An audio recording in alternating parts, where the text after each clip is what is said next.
Bonjour mes amis. Alors aujourd'hui je suis en remplacement de Christian qui est en mission actuellement en Colombie. Alors il apporte le feu dans les pays chauds de la parole de Dieu et moi j'essaierai de vous apporter le feu dans ce pays un peu plus frais de cette même parole. Et aujourd'hui c'est Dieu qui décide d'annoncer et de faire la promesse d'un sauveur. Souvent, on ne l'attend plus. Souvent, on pense que le monde est replié sur lui-même et qu'il doit retrouver en lui-même ses sources ou ses ressources.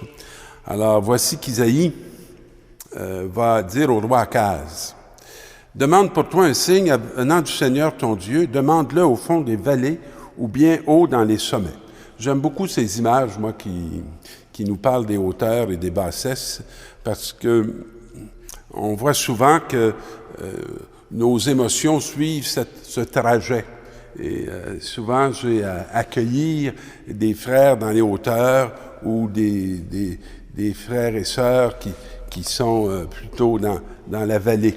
Et Akaz va répondre, « Non, je n'en demanderai pas et je ne mettrai pas le Seigneur à l'épreuve. » Et j'aime bien cette réponse que va lui donner Isaïe. « Écoutez, maison de David, il ne vous suffit donc pas de fatiguer les hommes, il faut encore que vous fatiguiez mon Dieu. »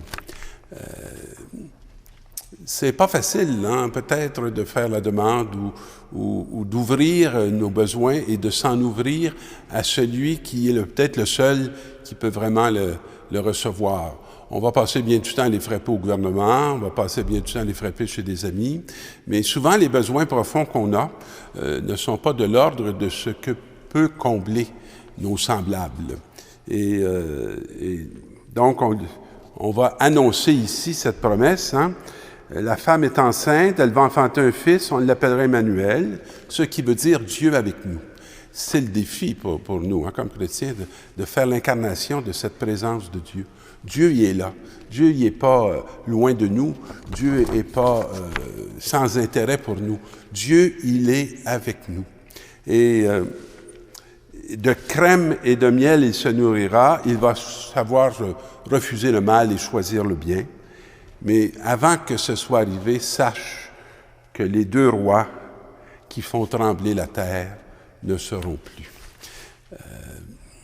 C'est comme si une absence de désir risque de faire qu'il y aura une absence d'avènement. Et souvent, les désirs de nos cœurs, l'authenticité de ce qui peut nous habiter, peut faire que va se réaliser ce que Dieu veut de toute manière et de toute éternité. Et même, il nous en a fait la promesse. Pourquoi donc ne pas se tourner vers lui?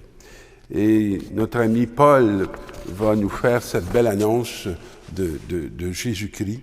Et il va nous dire ceci de Jésus-Christ. Alors, nous avons reçu, nous, la mission d'apôtre, d'amener le peuple à l'obéissance de la foi et toutes les nations païennes.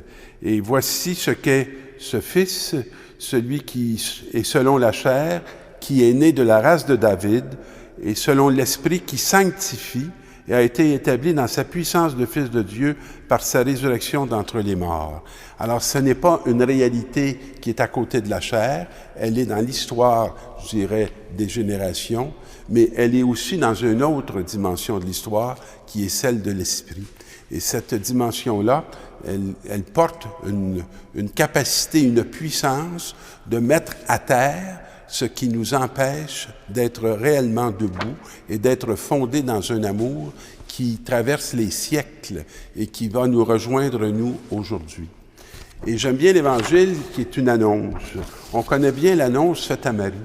On connaît un peu moins bien, ou on a souvent moins médité sur l'annonce faite à Joseph. Alors, après nous avoir donné l'origine de Jésus-Christ, on dit que Marie, la mère de Jésus, va tomber enceinte. Et elle qui était déjà accordée en mariage à Joseph. Les projets de Dieu respectent souvent les projets des hommes. Et ce lien, cette fiançaille, elle est déjà accomplie. Elle a déjà été annoncée. Et ce n'est pas à côté de cette réalité-là que Dieu va agir, mais au cœur même de cette réalité de la Sainte Famille. Et là, voilà que avant qu'ils aient habité ensemble, on nous dit, elle fut enceinte par l'action de l'Esprit Saint, Saint Joseph. Moi, j'aime ça, c'est déroutant. Et ça dérange. Ça dérange nos esprits un peu trop cartésiens, qui aiment tout comprendre, tout saisir, puis tout être capable d'expliquer. Mais probablement que les plus grandes choses de nos vies, ça ne s'explique pas, ça s'accueille. Et j'aime souvent dire que ce n'est pas des histoires pour des gens crédules. Ce n'est pas des petites histoires, non. C'est une parole qui veut essayer de nous exprimer une réalité qui est peut-être plus grande que juste notre compréhension des choses et l'habitude dans laquelle nous, on fait des choses. Alors, donc, on nous dit que Joseph, qui sait très bien finalement qu'il n'est pas le père de cet enfant, veut pas la dénoncer, parce qu'il sait que s'il dénonce, socialement parlant, Marie, sa vie est finie. Elle n'aura plus de reconnaissance. Alors, il décide de la répudier en secret. Et ça, j'aime bien cette expression-là. C'est-à-dire, c'est comme si, moi, écoutez, je le vois comme ça, Joseph ne doute peut-être pas de Marie, mais il y a une certitude, c'est que le Père, ce n'est pas lui. Et donc, il ne veut pas prendre la place de l'Esprit Saint ou la place de Dieu. Alors, il décide de laisser la place à celui qui agit. Et c'est très beau, alors qu'il porte ce projet de ne pas prendre sa place, il reçoit la visite dans un songe de l'ange qui lui dit « Joseph, fils de David, ne crains pas de prendre chez toi Marie, ton épouse. » Peut-être qu'une des difficultés des mariages actuellement, c'est que les gens ont peur de prendre chez eux leur épouse. Peut-être qu'on ne prend pas conscience qu'une alliance, ça se fonde bien avant dans l'être de Dieu plutôt que de se fonder dans des passions de la chair. Et qu'une alliance et qu'un lien matrimonial et qu'un lien conjugal a une dimension qui est souvent beaucoup plus grande que la première petite vision qu'on peut en avoir. Ne crains pas de prendre chez toi.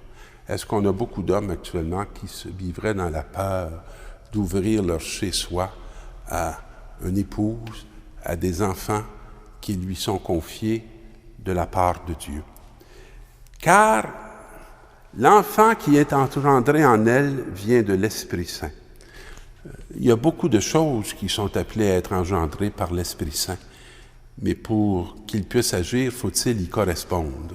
Et pour y correspondre, faut-il qu'on puisse ouvrir nos cœurs à cet infini des visites que Dieu veut faire dans nos petites alliances, je dirais dans nos pauvres alliances, mais qui ont la grandeur de pouvoir signifier l'action et l'agir de Dieu en faveur d'un monde qui a besoin d'être reconnu, d'être visité, d'être aimé, d'être béni. Nous en sommes au 4e dimanche de l'Avent. On a eu toute cette période pour que nos cœurs, se détournent un peu de tout le branle-bas du quotidien pour affiner nos oreilles, affiner nos yeux, affiner notre regard à l'action présente et actuelle du Seigneur pour notre monde. Nous serons la semaine prochaine à fêter la naissance de tout ce monde nouveau que Dieu veut faire advenir parce qu'il n'a pas abandonné son peuple, il n'a pas oublié son peuple, mais il veut lui faire le signe et le don de cet amour qui va venir faire route avec chacun de nous. Demandons que ce temps de Noël soit pour nous un temps d'appauvrissement pour qu'on puisse s'enrichir d'un amour dont chacun de nous a grandement besoin et dont chacun de nous est profondément en attente, car sans cet amour, il n'y a pas de joie et il n'y a pas de paix qui peuvent devenir possibles. C'est la grâce que je vous souhaite en ce dernier dimanche, que vos cœurs soient prêts pour recevoir celui qui vient.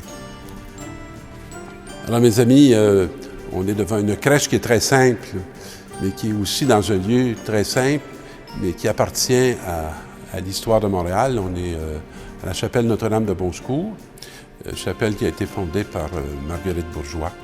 Et, on n'aura pas l'occasion, et vous n'aurez pas l'occasion sur YouTube de recevoir une homélie de Noël. Alors j'ai pensé que ce serait un beau lieu pour bénir chacun de vous à l'occasion de cette fête dans laquelle on va être conviés à accueillir le Sauveur qui vient et de le faire d'un lieu qui depuis longtemps bénit Montréal, faisait l'accueil des marins et aussi les confiait lorsqu'ils partaient pour traverser la mer. Alors que vos traversées de mer et que vos périples de toute l'année qui vient soient toujours accompagnés par la lumière qui nous est donnée en cette fête de Noël, qui veut grandir dans nos vies, prendre racine dans nos liens et faire qu'on puisse reconnaître celui qui nous aime de toute éternité, qui est Père, Fils, Esprit. Allez, mes amis, dans la paix. Au plaisir.